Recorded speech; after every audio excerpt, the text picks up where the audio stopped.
In episode 138 of the Cinematologist podcast, Dario talks to director Cherish Oteka about her BAFTA-nominated short film, The Black Cop.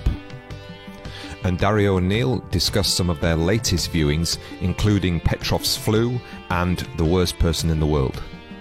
If you enjoy the Cinematologist podcast, please share the episode on your social networks and consider joining the Patreon membership, where you get access to all of our bonus episodes and our monthly newsletter. This is all for as little as £2 a month. Any support that we get comes from you, the listener. Support independent media.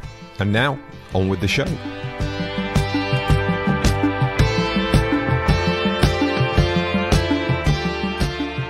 Welcome to the Cinematologist podcast. I'm Neil Fox, and joining me down the line is Dario Linares. Hello again, Dario. Lovely to see you. Yeah, it's really good to see you again, Neil, and good to be getting on the train of getting podcasts a little bit less slowly than previously. So, yeah, looking forward to this one for sure. Yeah, it's going to be a really interesting one, I think, and hopefully, yeah, people will enjoyed the Bill Douglas Cinema Museum episode and are ready for a very different focus, which is great, isn't it? I mean, you know, just that's one of the joys of doing it, is like each episode feels very different and we're able to just go wherever the sort of the interest takes us. We're leaning into the Mark Jenkins comment of God knows what's coming next, you know what I mean? But that's the way we like to do it, that's for sure. You know, there's loads of podcasts out there that've got their theme. Yeah, we're meanderers in the audio cinematic landscape. That's a lovely tagline, isn't it? That's definitely one to keep in mind. Yeah, that's on Twitter next, that's for sure. Yeah, but before we get to sort of the bulk of the episode, we've got some stuff to chat about. We've got some films that we've seen of late, and we thought we'd just have a little natter about some other movies. One of those things that happens when your partner goes away, which mine has for 3 weeks, is suddenly you're sat there watching movie after movie, and yeah, I've been watching a lot of stuff recently in the last sort of week or so. But I mean, first of all, I think maybe we should talk about this film Petrov's Flu, because this is something that we were sent and asked to kind of review, and has had a release in London. I don't think it'll turn up down in Cornwall. But yeah, this is this weirdly surrealistic, almost sci-fi, but then, you know, kind of in a dystopian sense, and suddenly very weirdly contextualized when you consider what's going on in the world. And yeah, I mean, I don't know. It's a weird one since watching it, and now, you know, the war is going on, and there's I don't know. Honestly, I've kind of, I almost feel like I need to go watch it again and kind of think, oh, this now suddenly is a completely different film, you know? Yeah, absolutely. As I was watching it, I was thinking, I think I'm going to need to see this again. It's a phrase that I haven't used in a long time, but it's a trippy movie, you know? I think deliberately so, following this character on, yeah, it's like a long dark night of the soul type of story. Felt very James Joyce to me. Felt like Ulysses, you know, that kind of Ulysses kind of, yeah, there's a very bodily aspect to it, very physical. Yeah. As you're sort of following this character through what you're never sure is reality or fever dream or just kind of all out fantasy. Yeah, it's sort of set in a futuristic but also contemporary Russia, I think, you know, in terms of the way that the satirical delivery of the film is definitely suggesting that this is a contemporary atmosphere, if not kind of aesthetic. And yeah, for me it felt very reminiscent, you sort of said about sci-fi, of like Terry Gilliam at his best. Yeah, that's what I was going to say. And also kind of Orson Welles' The Trial, you know, this sense of the absurd in a space which is both kind of very tangible and very real, but also feels alienating and alienated. Yeah, it's a really strange movie. And like you say, the fact that, yeah, we saw it as the, you know, the sort of Ukraine-Russia conflict was building, as it's been building for a while in terms of, but pre the invasion, and now to think about it is, yeah, it's kind of jarring and startling, I think. Yeah, I hadn't seen any of the director's previous work, so this is Kirill Serebrennikov. And yeah, I think that Terry Gilliam mixed with a kind of, I mean, it's always an easy connection when there's a Russian filmmaker to say it's Tarkovsky, but there's sort of elements of that. Nobody really knows why people are doing things. And what's really interesting is that there's certain moments of, you know, there's almost kind of like a military state of emergency on at at some points, and then the main character is pulled out of the crowd and made to do things, and he doesn't kind of know why, and then does them, and then just sort of carries on. And it's shockingly sort of reminiscent of some of the stories you're hearing about these Russian soldiers who are in Ukraine and being captured, or they're just going, I don't know why I'm here, I don't know what's going on. Do you know what I mean? It's just like unerringly kind of similar. So yeah, I mean, it's a film that probably is, I don't know, it's we've said this before, it's like It's Not For Everyone is a terrible kind of review, but I don't know what the audience is going to be for it. It's probably going to find its place in 10, 15 years by, I don't know, academics or critics who are going to go, look at this film that was made at the same time as the war happening, and a kind of, suddenly it's going to open up a lot of conversations, but it's just too soon for that. You know what I mean? And even, like I say, we're struggling to sort of make sense of it, because it's a difficult watch. That's why I felt like I really wanted to go to the cinema to see it, but I missed that, and we watched it at screeners, and you can't watch it with that sense of, causally and narratively, this is going to connect to this, to this, to this. It is a fever dream. It's a hallucination, which is like what the main character ends up having, Yeah. And what I saw the director's last film, Leto, which was about, Russian punk music in the 70s under communism, Soviet punk. Although it's not really punk as we know it, but almost Woodstocky folk rock, but certainly had that kind of, was punk in the sense of sort of anti-establishment, sort of illegal, essentially. And what was interesting about that was that he likes to take these digressions, so he likes to kind of pick up on a character in a scene and then follow that character. And I think it works really well in Petrov's Flu, where you spend time seeing events from multiple perspectives, which doesn't actually bring any coherence. It actually adds confusion and a bit of chaos.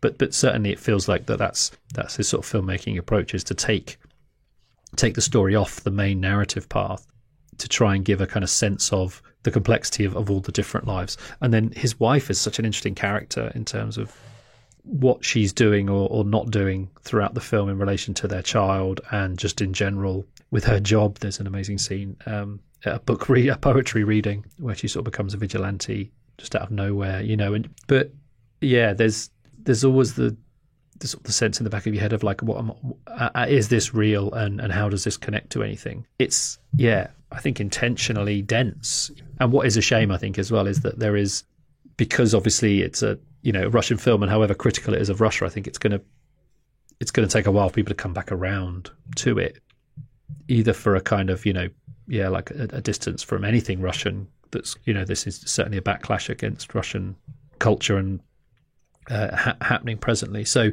I wonder what it'll look like in 10 years time. But certainly a visually stunning and kind of really confident mess, and I mean that as a compliment, I think. Yeah, for sure. And it's available to stream, so if our description of it kind of floats your boat, then go check it out. Yeah, a couple of other things that I've seen as Q&As. So down at the Curzon Soho, which is a place I kind of go regularly now. It's just a bit of a bus ride away. And yeah, I saw both The Worst Person in the World, which is Joachim Trier's latest film. And I really liked his Thelma, but I haven't seen the other two films that are the beginnings of this trilogy. So this is the third in a trilogy of his. And then I also saw Paris 13th District by Jacques Audiard, who is a filmmaker whose films I've really liked and then was really disappointed by The Sisters Brothers. Maybe we need to revisit that, Neil, because I loved it. The more I think about it, the more I think I was in a terrible screening. I agree. I loved it. That was one of our rare disagreements. So yeah, if this sends you back, I'll be more than happy. Yeah, I mean, I do love A Prophet, and Rust and Bone I think was really, really good as well. And it was interesting because obviously these are both sort of romantic comedies to some degree, but then particularly The Worst Person in the World definitely has its darker elements towards the end and notions of tragedy. And the central performance by Renata Rienzver is very good. as this kind of indecisive 20-something who's trying to kind of figure out what's going on with her life in terms of career and in terms of relationships. And at times there's something of the Fleabag about it, but it's that's sort of damning it with faint praise. Although I quite like Fleabag, but do you know what I mean? Just to sort of, place it in that box, I think is not quite fair. But yeah, Rienzfer plays this character Julie, who's kind of, like I say, sort of stumbling through her life. And the film's really good on how we sort of define things to connect with, whether it's other people or situations in our lives, and just sort of say, oh, this is right for me, until it's not. You know what I mean? When suddenly things look very different.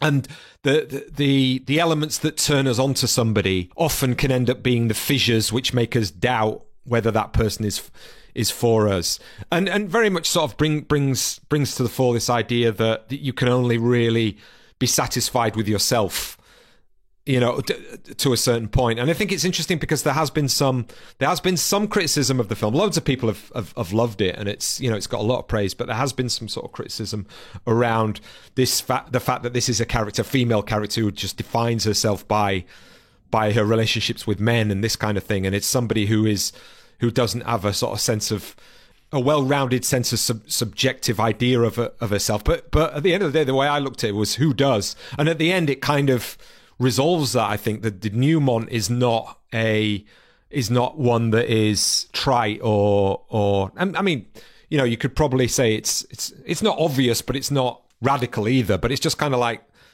yeah, what the character's gone through in the film has brought us to the point of realization at the end. I won't give it away. But it's got two really great scenes in it. One of them's visual, which is sort of really sublimely executed, and it veers the film off into kind of like magical realism to a certain degree. But yeah, the most powerful element is when it sort of moves into tragedy. And I think that sense of the way that, particularly, I think, sort of straight relationships are built around expectations of men and women, and how the kind of that those gender assumptions often, the thing, like I say, the things that you're attracted to, but then kind of break you apart. And then, yeah, Paris 13th District, I just thought was, I mean, I was really preparing for the worst because it's beautifully shot in black and white, and there's, it's an adult film. There's quite a lot of sex in there. And I thought, oh no, this is just going to be, a sort of bad late period Philippe Garrel movie where it's just going to be stunning shots of men looking at naked women kind of thing in a way that is just so obviously old school. But it really isn't. It's based on the relationships between four characters, and it's kind of counterintuitive in terms of form and content because, like I say, it's this sumptuous black and white, but it's a film that's very much about the technological mediation of identity and relationships. And it sort of uses that as the underpinning to look at the messiness of sexuality and desire, and it's funny, but really in a sort of dry and sarcastic way. And all the characters are flawed. There's no sort of easy reading of, oh, here's the hero and here's the villain, and it's quite messy in sort of a narrative sense as well. So it's quite new wavy, but in a 2.0 kind of way, I think. So yeah, it'd be interesting. I don't think either of them are going to end up on my sort of end of year lists or anything like that, but I enjoyed both of them, and the Q&As were both interesting. Particularly, I think particularly the Jacques Audiard Q&A was because he was doing that French I don't give a fuck kind of thing where he's making statements that are, slightly politically incorrect, but it was all good fun. But yeah, I mean, but both of them, I think they'd be worth seeing for you, Neil, for sure. Yeah, they're definitely on the list of films I want to check out. One film I'd like to mention, based on that, the gorgeous black and white, and is it kind of just a slight sort of contemporary piece of whimsy? I caught Mike Mills's Come On, Come On with Joaquin Phoenix. Ah, yeah. Which I absolutely adored. I mean, it's going to tick my boxes. It's got Joaquin. It's got a score by the Dessner brothers from The National. I'm not a complete Mike Mills stan, as the kids say, but I really love 20th Century Women, and I just thought this was a really beautiful film. And it's a story of it's about parenting, and it's about childhood, and sort of our relationships with kids. So obviously, it kind of it had a very personal context for me, but I just found it kind of effortlessly enjoyable. It's just a sort of road movie, just characters spending time with each other. It's funny, well cast, and just really, really moving. But what was kind of, I think, the most striking thing was it looked beautiful. I think there's been a lot of recent sort of talk about how kind of visually uninteresting or uncinematic, or how lacking in cine literacy a lot of filmmakers are. Because Spielberg, sort of talking about Spielberg, like people might criticize Spielberg and West Side Story or whatever, but the man knows how to tell a visual story, and they look like films. And Come On is beautiful. It's shot by Robbie Ryan, who I think is one of the best cinematographers and one of the only cinematographers I'm really interested in seeing the work. And he captures something about all the places that the film is in and interior space, and it's just absolutely beautiful. It just feels like a movie in a way that not many indie films do nowadays. But budget aside, I don't know what the budget was. It's an A24 movie, but it just looks amazing. And there are these cutaways of cities, and obviously he just went around as I think he does, finding these images to link, and it just creates a real texture in the film, which is just gorgeous. I just thought it was, just pleasurable on an aesthetic level, which was in addition to what a lovely film I thought it was. Yeah, interestingly enough, B and I watched 20th Century Women again about 2 weeks ago. That film is absolutely brilliant. It is, isn't it? I mean, it's like one of those films. It's like, did everybody just miss this? I know people rated it at the time, but it's just kind of like, that is superb, that film. So it's interesting. I've read a couple of things about Come On. Yeah, and I'm interested to watch it because there's a couple of things been said when I'm thinking, this might rub me up the wrong way, but I do like Mike Mills' filmmaking, as I said. So fascinating. You might be rubbed up the wrong way by Joaquin Phoenix as a podcaster. So that was Is that what he is? He's making an audio documentary, but I think he's making a podcast. Yeah, I see. No, it might be the kid. Yeah, I was more likely thinking it would be the kid. He's very precocious. Right. So yeah, nice array of movies there to sort of catch up on, and yeah, I think it's time that we focus on the main part of today's episode, which is an episode that you've put together, Dario. So do you want to let us know who you're talking to and what we're going to be discussing? Yeah, sure. In again, another quite a big gear shift from the films that we've been talking about, I think.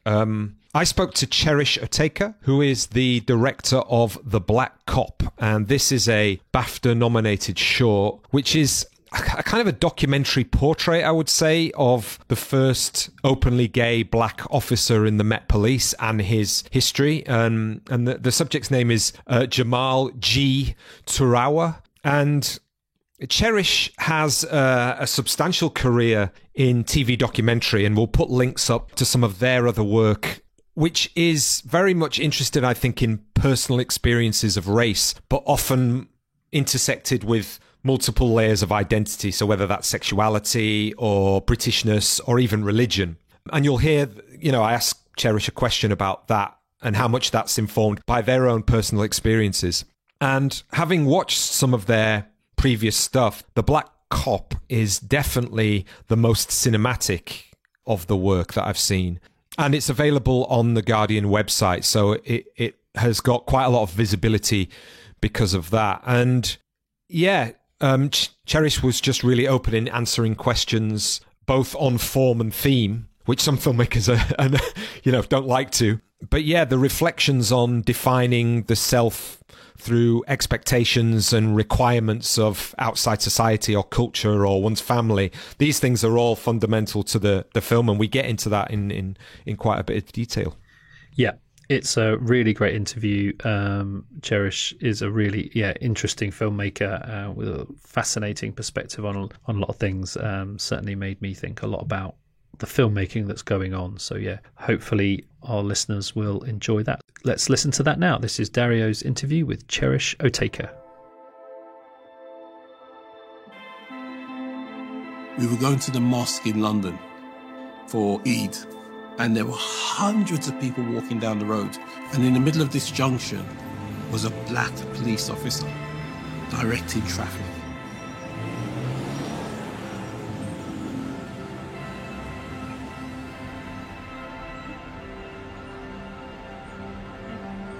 And I remember him standing in the middle of the road and he went like that. And all the cars stopped. And I was just like, wow. And I stood there just looking at him. It was the first time I had seen a black person in a position of power. And then you go like that and the cars moved. And I said to my dad, that's what I want to do.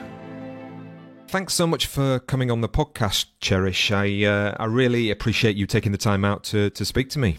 Yeah, thanks for having me. It's always kind of good to talk about the film in spaces like this. So, yeah, great.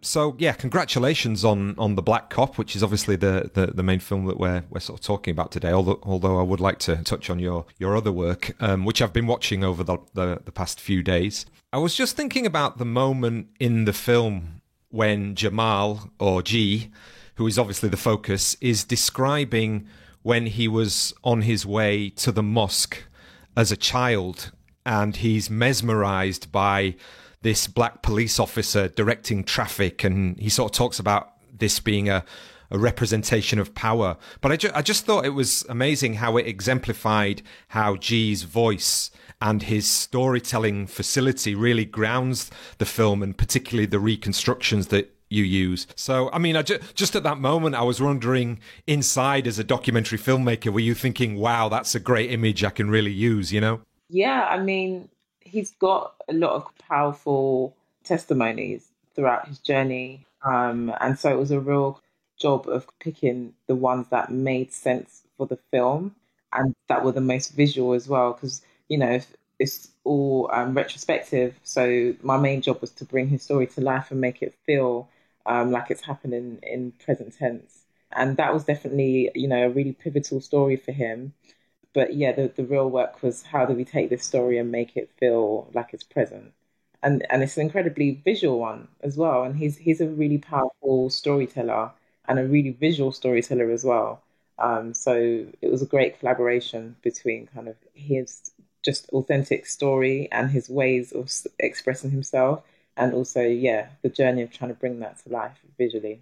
Yeah, so just following on from that, looking at your work as a whole, you seem to be interested in cinema's ability to be able to capture formative moments in people's lives, no matter how kind of fleeting or evanescent they might be, you know, that sense that they're looking back and this moment, even if they've remembered it, just portions of it or fragments, then that becomes the central kind of narrative that they sort of define what's happening in their life. That, looking at this film and some of your other work, you seem to be really good at kind of capturing those moments. Is it that something you think about in terms of your filmmaking? First off, thank you for kind of noticing that. That is an important thing in my filmmaking and just in life generally. Like, I think we're shaped by so many kind of big and small moments. And in this film in particular, I was really interested in bringing to life the memories that are big and small for someone. Just because quite often, yeah, like we're kind of geared towards defining our journeys or defining, particularly in this film, for example, racism and homophobia by the big moments, when someone is called the N-word or when there's like an overt racist incident. But it's also just the small moments, it's the casual moments, it's the moments that people call banter that have just as much as an effect. So yeah, like I'm interested in bringing to life big and small moments and giving them the prominence that they deserve.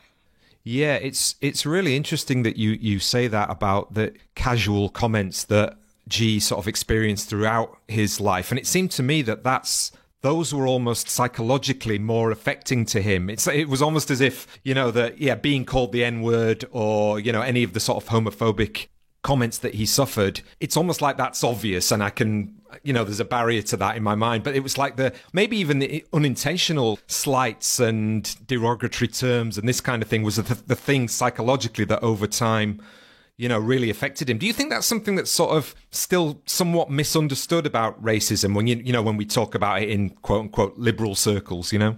Oh yeah, for sure. That is definitely like a part of racism that I wanted to shine a light on. They are two sides of the same coin, and just because you say something with a smile on your face, or you laugh about it, doesn't mean that it's not racist. Um, yeah, I've definitely kind of experienced that as well, and I think it can be more damaging just because it's crazy making. Like you almost don't know what to do with it, and in the moment, you're left with the kind of responsibility of either saying something and being seen as, someone with a chip on their shoulder or someone that's too sensitive, or not saying something and being impacted by it and wishing that you did. So, yeah, I think the small moments, and I don't even want to refer to them as small moments because they're literally just as effective. Of course. But I think we just don't acknowledge it in the same way, but they're just as damaging. The film definitely kind of meditates on that, whether it was his foster mom making jokes or the police instructor when he started training, or, the four guys that painted his face white, or the jokes he started telling because he kind of learnt to use that as a way of kind of gaining acceptance. I definitely kind of wanted to shine a light on this part of racism.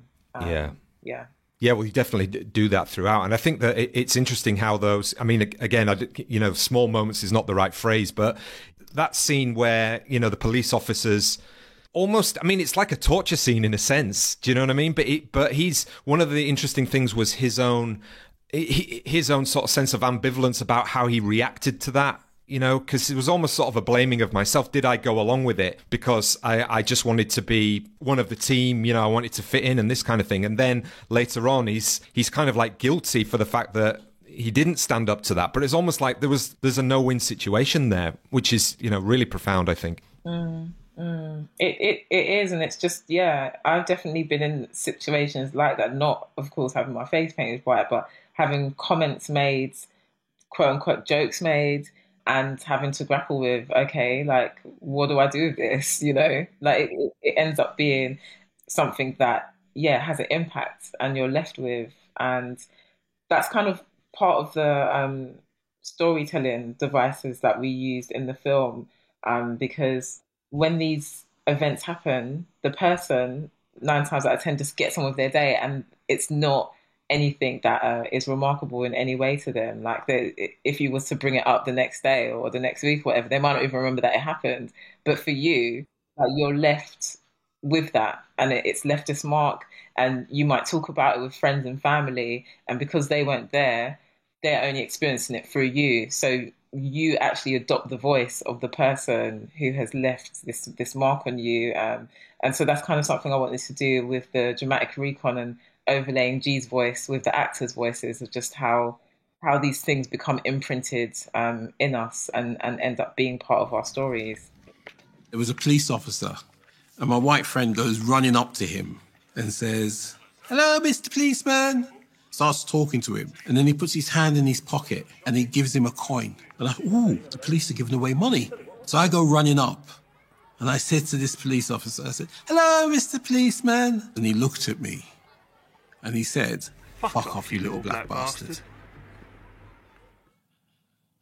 And I remember being hit by those words.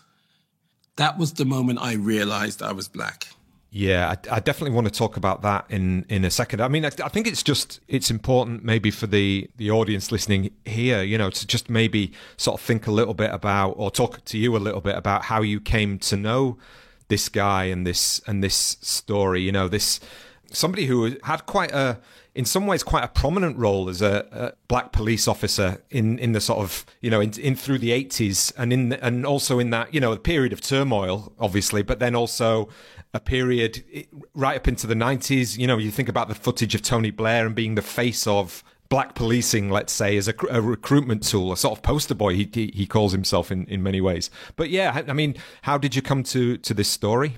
I first heard about G at an LGBT workshop for people of colour, and there were breakout sessions, and in one of them we were encouraged to speak about role models, like people that we actually had in our lives that were older and LGBTQ plus and of colour. And at the time I didn't have anybody, so I was paying close attention to the names that other people brought up, and G was one of those people. At the time, his story wasn't in the public domain, so I didn't know, the challenging parts of his career, but I just knew that he was Britain's first openly gay and black police officer, and he just sounded like a really inspirational man. So I reached out more just on a personal level of making that connection with the older generation. And we just really clicked. Like the first conversation we had, it was meant to be like a quick 30-minute call, but we ended up speaking for hours. And somewhere along the way in that call, he told me about, some of the challenging parts of his journey. And it was more just on a personal note, just like explaining just what it was like for people of his generation. But yeah, we just really built a connection, and he was really interested in sharing his story, and I just knew it was a story that needed to be told. So that was 5 years ago, and it was definitely a journey towards getting. And it was an uphill battle to getting it commissioned. So I'm so pleased, and it almost feels surreal that we're having a conversation now, and the film is made. And it's out there. Yeah. Yeah, it's obviously fantastic in terms of the partnerships that produced the film, but then it being on The Guardian and everything like that, and obviously the BAFTA nomination, which we can talk about, in a bit. But yeah, it's such a fascinating story because it does touch on different social and cultural elements, but then ties them all together in this one character. Like, say, for example, I knew about it, but I didn't really have much detail about this notion of farming, the West African children taken care of by families outside the local authority. And, I knew more about like the busing in America than I did about this. So it's just so interesting how something like that fundamentally affected an entire generation of Black British people is just such an unknown phenomenon, really. There's so many stories and experiences that just haven't been given the time of day and haven't been documented and aren't in public consciousness. And ultimately, it comes down to, of course, who has the power to tell those stories and who decides what stories are important to tell. Yeah. These stories really interesting. It touches on so many important moments in recent British history, like, of course, farming, relationship with the police, of course, Stephen Lawrence, the LGBTQ plus fight for equality. There's so many kind of big themes in there. And it was kind of a balance of giving a nod to what was actually going on in the world, but also kind of grounding it in his subjective experience. But yeah, farming isn't something I knew about before meeting G. So there's so much of like Black history and history of, marginalized communities that just need to be told, need to be shared. Yeah. Thinking about the ways in which someone like G's identity is so complex, and from an internal kind of, understanding of his own sexuality, and then how he defines his own sense of race in relationship to his foster parents or his foster carers, and then moving to London with his father is just so interesting and kind of complicated. And it seems like the whole film was a sort of working through of that. And one of the things that the prescriptions of identity in many ways for everyone can be quite limiting. And that can be from groups who are kind of racist and to say you are this, you are the other. But also it can be quite narrowing from groups who you would consider much more aligned with yourself in that sense. Do you know what I mean? So like G's experience moving from Kent, from the white suburban environment of his foster home to London, is a key example of how sort of these discourses are socially structured. And one of the key elements is how he wanted to be, he sort of talks about this on camera, wanting to be seen as white or exist in a white space. And I just wonder if that's a sort of unspoken narrative within Black experience, particularly from that generation, and how brave it was to sort of say that on camera, I thought. It's tremendously brave for G to say these things. And it's a testament to the real journey that he's been on and the work that he's done to be able to look at his journey and look at his past and own it 100%. But it's definitely something that takes a huge amount of courage. It's something I'd never heard a Black person say before. That's interesting, yeah. But the self-hatred, the self-hatred that comes from being told repeatedly and by loads of different people in your life who represent authority, whether it's, foster parents or trainers or police officers when he was an 8-year-old child, repeatedly being told that the color of his skin is less than, of course he's going to adopt. It's like, how could he not? How could he not feel that way? Yeah. But I just think that there's just less there's less space maybe in many ways for people to sit down and reflect on self-hatred. And it's not just, of course, a black thing. I think everyone can relate to it in so many different ways. Like, you could be a white, middle class, cis, hetero man and have self-hatred and still be told that you're supposed to be this person. And this is what it means to be this person. And anything outside of that is less than. So you need to change that or hide it or do something with it, but you can't be who you are.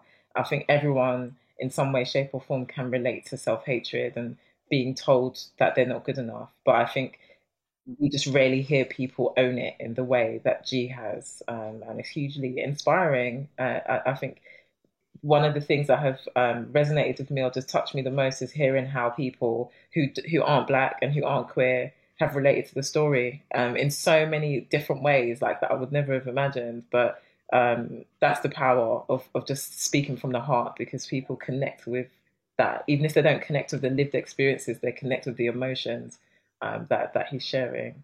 So yeah, it's hugely cool. Yeah, and everybody sort of connects, I think, like you say, with burying something deep that they don't want to admit to themselves, which is really, what a lot of us do to survive day to day, really. And and just on that, what we were discussing there in terms of the bravery of that, I think it's particularly brave, and because it goes against the sort of discourse of, like I'm black and I'm proud stance, or I'm out and I'm proud. You know what I mean? It's like that celebration of diversity is the way that you're supposed to express that these days. But in a sense, that could be quite difficult, if you're coming from a generation where there is a different conception of what it means to be, say, black British. I don't know if that's correct for you. Just the whole idea of like pride and saying you're black and proud, or as queer people being proud of who we are, proud of the communities we come from. We say that as affirmations because there's so much that tells us not to be proud of who we are. And so, because we have so much of that messaging anyway, when we get to a point where it's like, do you know what? Like, I'm actually proud. I know that I've been on that journey with my gender identity, with my sexuality, of getting to a point where it's like, okay, I've done all the self-hatred stuff and I'm still me. And none of this stuff has actually changed. Like, I still am queer and I'm still non-binary. So what do I do with this now? And there's no way to go other than being fully embracing of who you are. And that's where the pride comes from. But it's an extension of, and it comes through a hard-fought battle with your identity. But yeah, I think there's less space for that. There's less discourse around that. For the older generation particularly, but certainly still for this contemporary generation as well. Sure.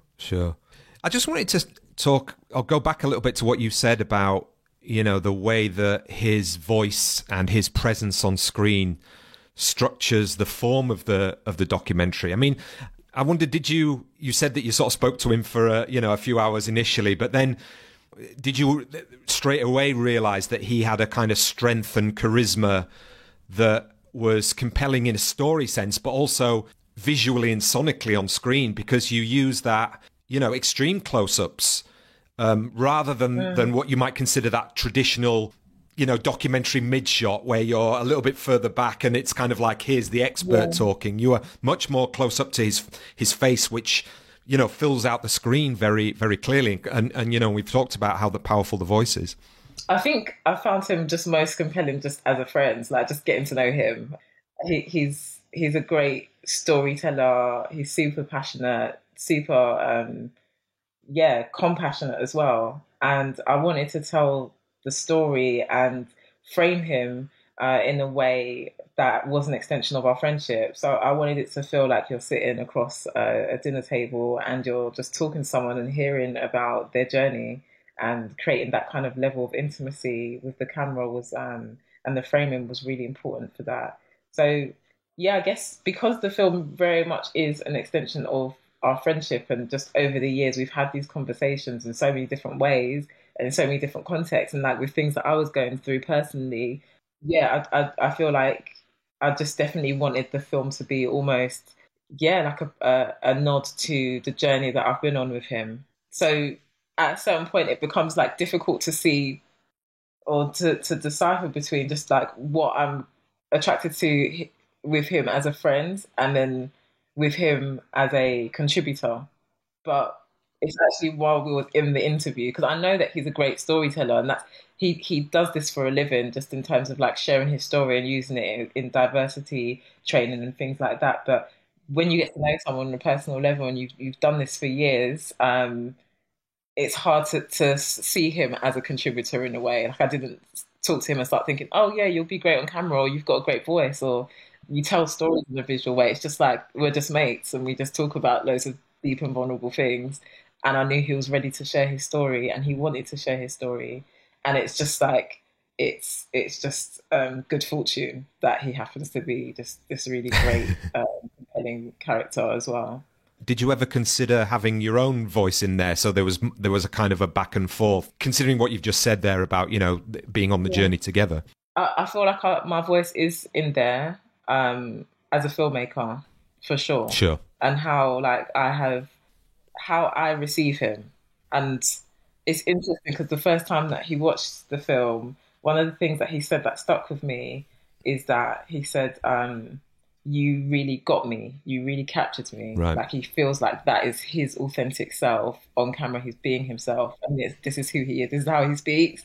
This is how animated he usually is. Like, yeah, just he feels that. And so, yeah, in many ways, our friendship is captured in the film just for the very fact that he's talking to me, and it's how I interpret his memories and bring them to life. I didn't feel like my voice.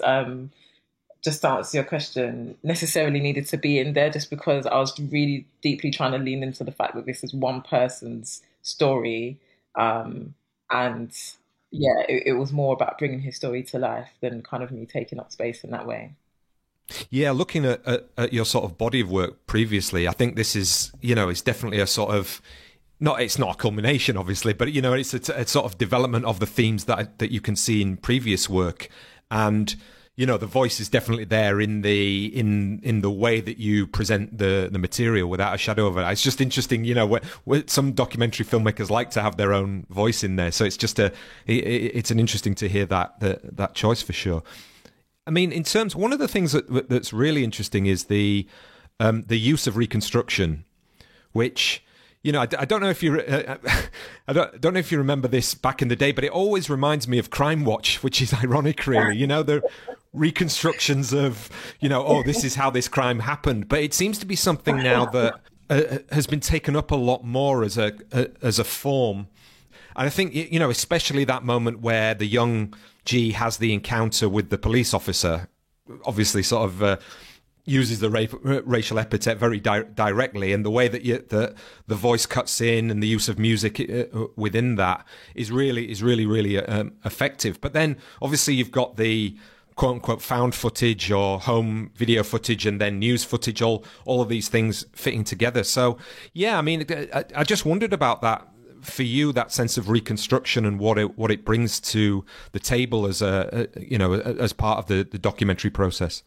Yeah, I mean, G in this film is talking about experiences that span literally decades, like from the 60s into the early noughties. And so it was really important to, again, try to make it feel as present and immediate as possible. And some of the experiences that he's had when he's telling them, it's just so visual that I don't feel like archive or home footage in and of itself would have done the stories justice.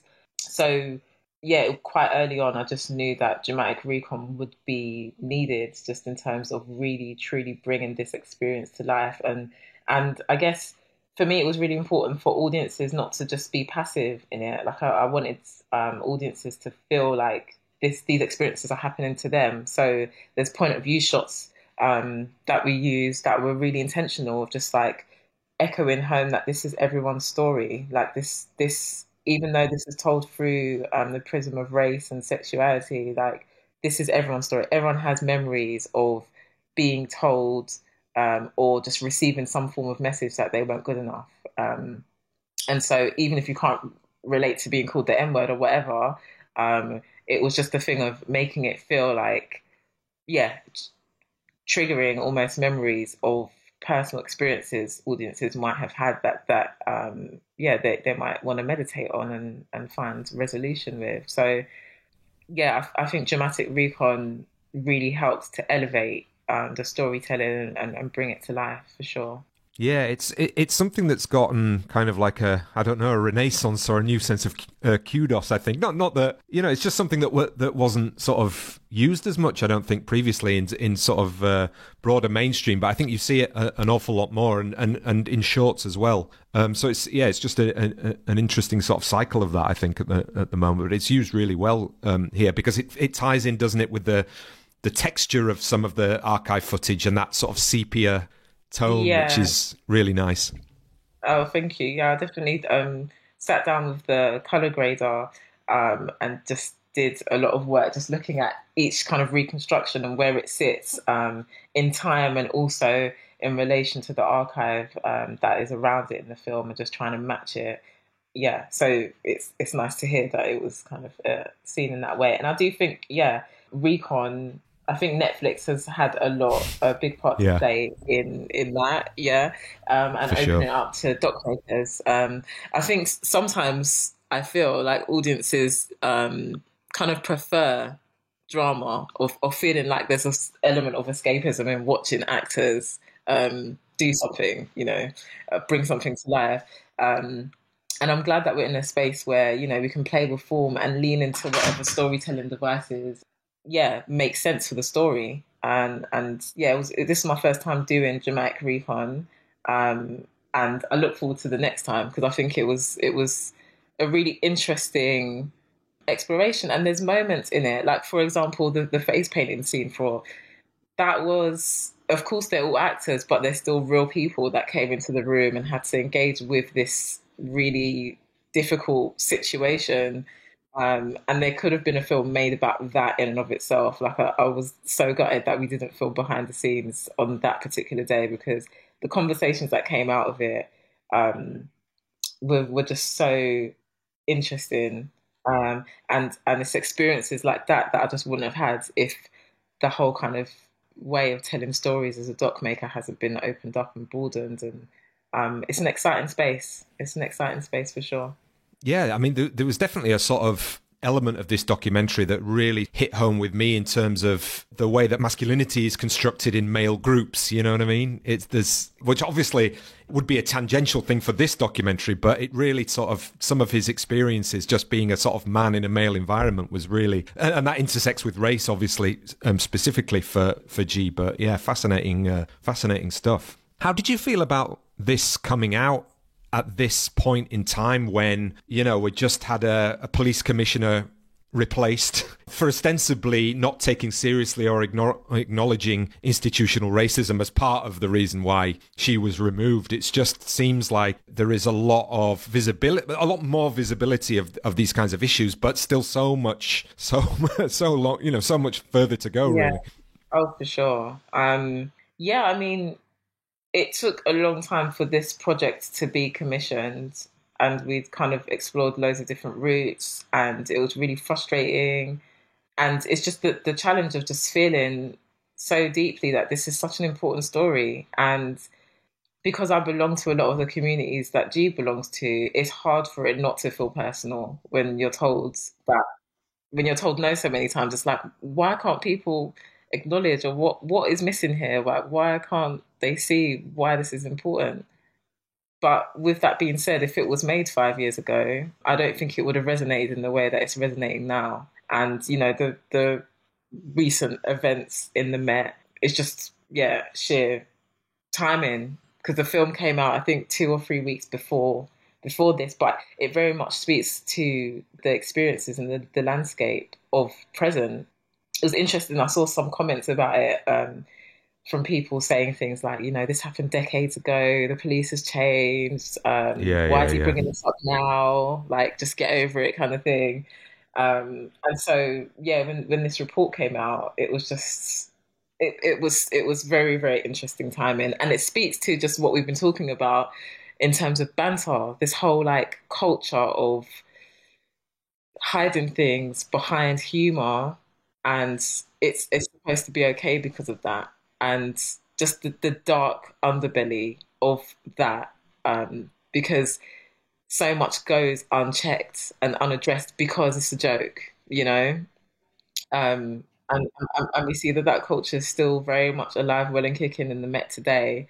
And it's one thing if it was a joke in isolation or whatever, and that would still be wrong and it would still be, you know, bad. But this is like, it mirrors a relationship with communities that the police engage with and have difficult and damaging relationships with. And so it's hard for us to just look at this and see it as, you know, a few silly comments between a few mates. Like, it's not. It actually reflects a much bigger picture. And there's a reason why they felt so comfortable to say these things. So, yeah, it's interesting timing. And I think things always happen in the right time. And if the film was commissioned when we first started pitching it, we wouldn't be in this space now, for sure. And I'm glad that people are better able to kind of connect with and receive the messages in the film. Yeah, I think banter is one of the most toxic words in the English language, really, Right. in many ways. Mm. We've talked a lot about, you know, identity in kind of specific senses when it comes to kind of race and sexuality and that kind of thing. But for yourself as a creative identity, do you see yourself as a sort of filmmaker activist, or is that too trite a way to sort of describe what you do and what your feelings about your own work are in terms of the films of art as artifacts, but then, you know, the themes that you're interested in pursuing? It's a hard one. I do in many ways like identify as an art activist. And then also like I feel like these are just lived experiences that I feel deserve, you know, deserve to be captured, deserve to be shared. And I think that it's activism, but it's also kind of like spiritual work in trying to kind of elevate consciousness and create a space for people to feel seen. So, and that is a form of activism as well, to be fair. I think that when I was going through the archive to make the film, I was struck by the way communities were documented at the time and how, you know, there's a soundbite in the film where you can hear a journalist saying that the promiscuous lifestyle of the homosexuals, you know, hadn't ceased amidst, the AIDS pandemic, and how that was said just so matter of factly, like it was just, and this is a journalist on, you know, terrestrial TV saying this, like that the promiscuous lifestyle of the homosexuals, like it's just fact.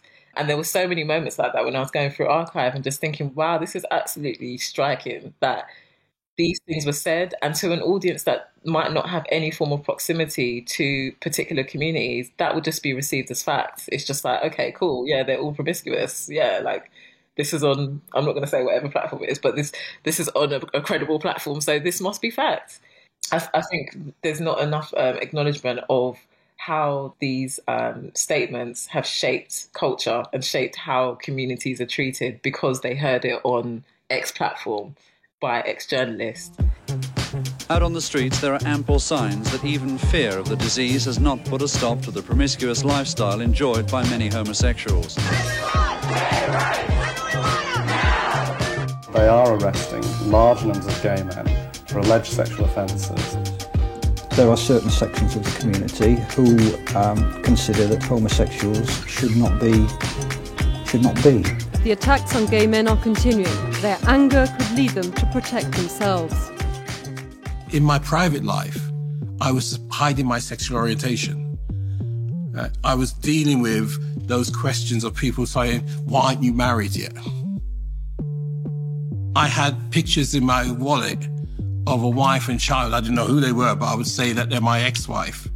Or as I called her, the bitch, right, who had taken my kid and gone to America and separated. It was going about adding another brick or another layer of defense to that facade. For me, who tells stories and what stories we tell and how we tell them is political. because we're able to shift a perspective, and shift the power balance in many ways, and provide a platform for people to tell stories for themselves instead of being told in a voyeuristic way and told in a way that feels exploitative. So just by virtue of capturing someone's story and sharing it, particularly if it's a story that hasn't been told or is told in some way, shape or form, but feels like it's been misrepresented, that is political. Though I'm not always consciously doing it in a political way, but it is a political thing to do. Yeah. That's really interesting on that, in terms of thinking about, where the kind of work that you do sits in relation to it being television or cinematic or the internet, and also sort of working, say, for example, within the context of the BBC, which is obviously celebrating a sort of 100-year anniversary, and it gets accused of a lot from the left and the right. I mean, right. it's an interesting one. I mean, where do you think the role of the BBC sits in sort of amplifying those voices? Bearing in mind, I know that you've done work under the umbrella of the BBC. Do you still think that sort of national broadcaster has should have a clear mandate in terms of what it does? Even in this era where there are so many channels now where people get their entertainment information and so on. I mean, yeah, BBC or BBC One is the nation's obviously flagship channel, and just with that, there's a certain amount of responsibility. And the certain kudos that it holds. And with that, I think it needs to be used in the way that genuinely serves all audiences. I understand that they may be in a tricky position of, having this responsibility. And it's not just this thing of like an airy-fairy responsibility of do-gooding. Like, we're literally all paying for this, so we should all be seen. Like, we should all be able to go onto the platform and see ourselves and feel like our stories are being told in authentic ways. And also, we should all have the opportunity to tell stories as well. Like, if that's something we want to do, it shouldn't be left for people who belong to whatever it is community to tell those stories. We should all have access to that. But it's particularly, that's important generally, but particularly for the BBC, because we're all paying for it. So I think there is a responsibility there, but in equal measure, I'm glad that it's not just down to the BBC anymore. Like, I'm glad that there's so many other avenues for us to tell our stories. And for me, I'm most interested in connecting with audiences where they are. I think that sometimes with these platforms, there's that kind of thing of wanting to serve broad audiences, and to them, broad audiences is your average white person. That's what it means. It's like, who is the authority? Yeah. The one show viewer or something. Right, yeah. So it's like, I mean, I've worked in some of these departments at the BBC, and it's been a thing of like, okay, you're telling this story that's diverse, but we want this one show viewer to be able to watch it and understand it and connect with it.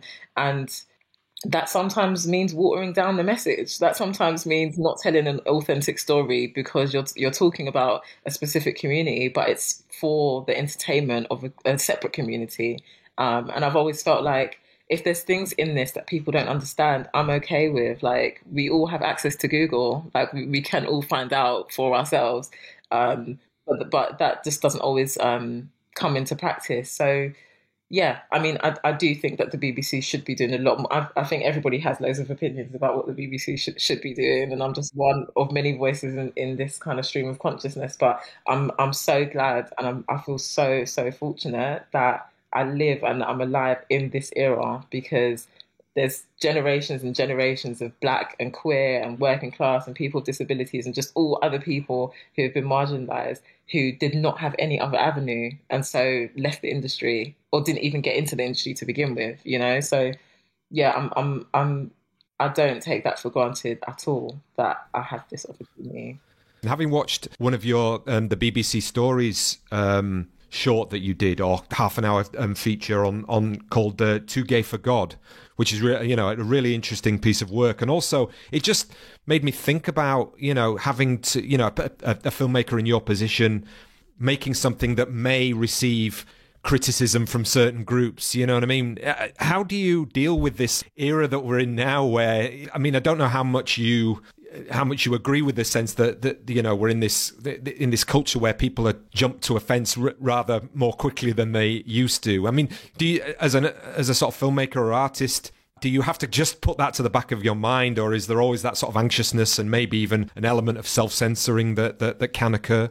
Yeah, I guess there is. I think the self-censoring kind of comes from working within structures that censor you. That's where it's been for me anyway, because I know what I want to say and I know the audiences that I'm talking to directly. I want to make work that everyone can access and engage with, and there's always kind of that thread of focusing on emotion, so anyone can watch it and feel like they can relate to it in some way, shape or form and take something from it in some way, shape or form. But primarily, like, my work is directed at marginalised communities and communities that don't often get to see themselves. So I'm not concerned about people who don't belong to those communities and who might have issues with it. Like, I'm totally fine with that.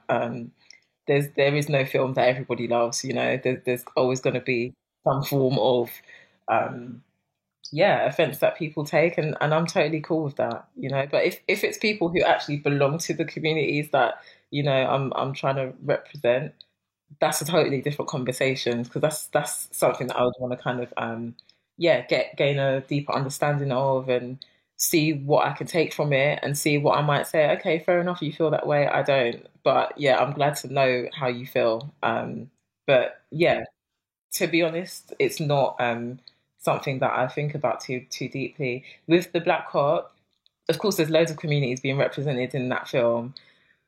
So there's the pressure sometimes of representing marginalised communities and just wanting people to know that G isn't speaking for every black person, or he's not speaking for every black police officer or every gay person. Like, that is very much just one individual story. There's that pressure, and I had nervousness about people receiving it and just possible backlash that he might get. I was nervous about that. That there was a huge responsibility there. But outside of that, I know who I'm making my work for. Well, Cherish, thanks so much for taking all this time to speak to me, and congratulations on the BAFTA nomination. I hope you win for what it's worth. Oh, thank you.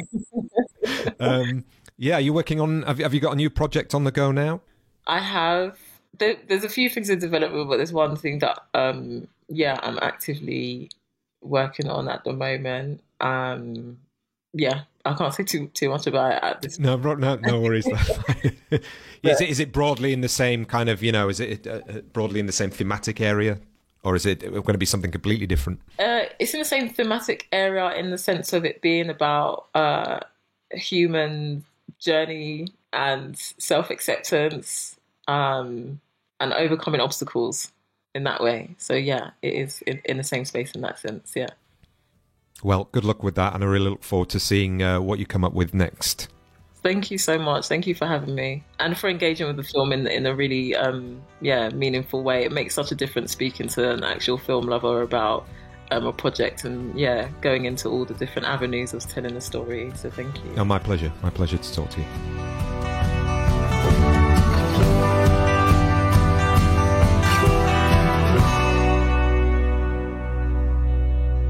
So thank you very much to Cherish and the publicity company and agent who I spoke to set that up.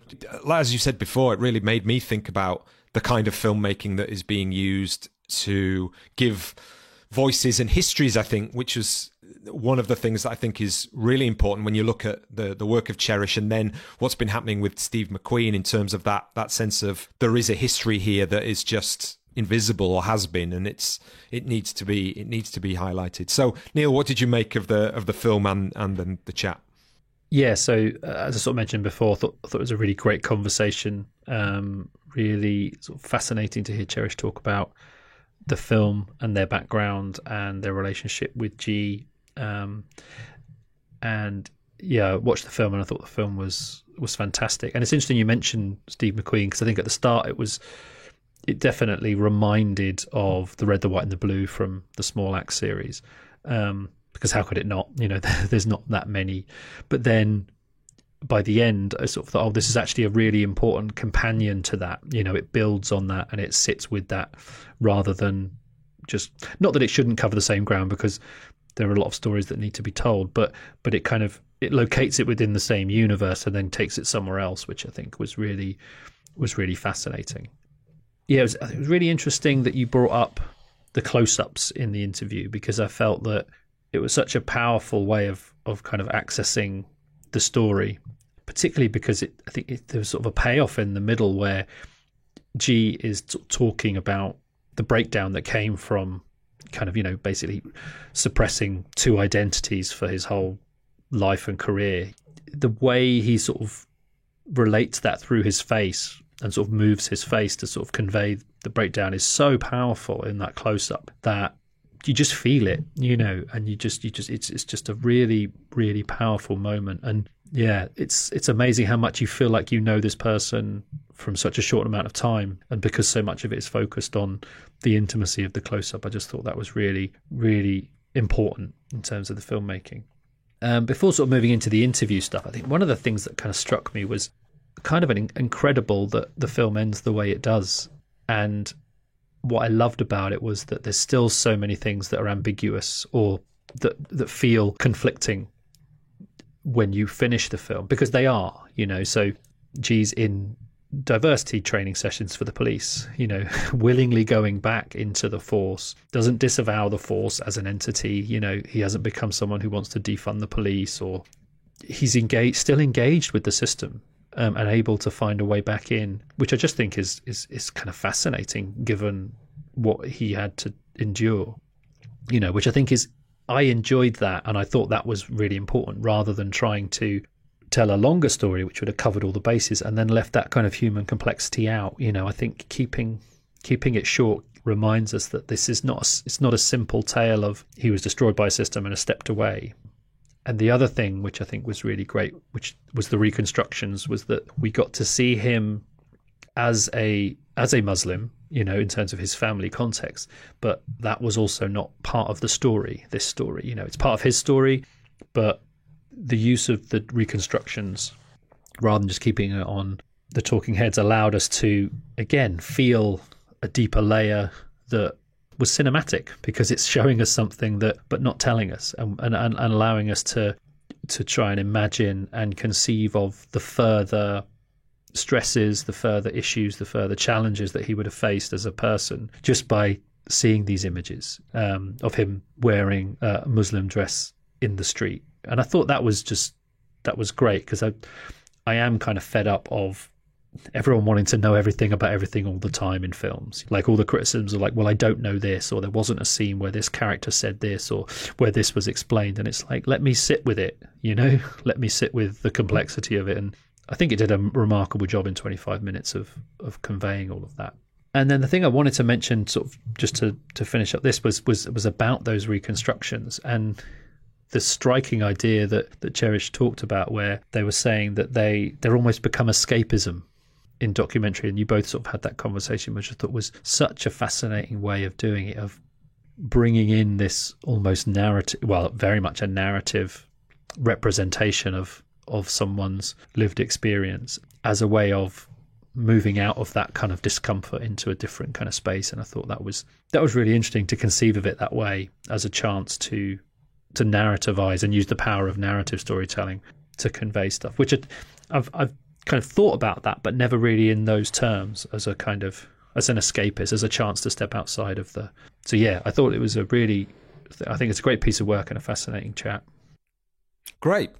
So I mean, I think just to sort of pick up on some of the points there, that sense of him going back in to do the diversity training again, which is such a political hot potato in and of itself anyway. You know what I mean? You'd be forgiven if the guy just went, you know what, I'm just going to go retire and do whatever, you know? But yeah, even going back now, I can imagine he has to face not just resistance that may be based on, you know, a specific assumptions about him or who he is, or, you know, even sort of overt racism that may come up, but that sense of what's the point of diversity training? And it just causes more polarization, and this sort of the way that it gets placed now into that sense of it doesn't work to keep going over and over these things. And it's such a, oh my God, it's such a difficult one, because that very easily becomes shutting down. Sorry, I don't want to talk about it. I don't want to hear your voice, which is the whole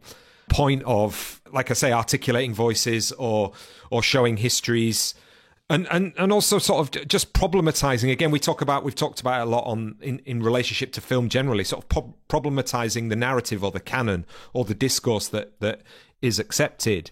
And more, I think we are being polarized into people who do accept that history is discursive and has been told in a certain way from ostensibly usually a white, straight perspective.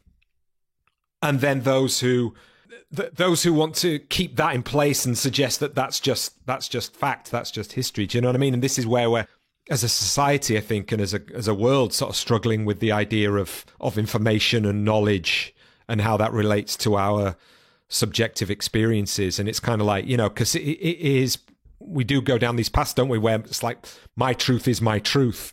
And there is a sort of issue, I think, in terms of things like documentary forms in producing that. But I think the way that Cherish kind of harnesses that in a way that, with the form and the theme, is accepting of the fact that here is somebody who's gone through particular experiences and is finding ways to articulate a sense of their own self, which is obviously still in progress all the time.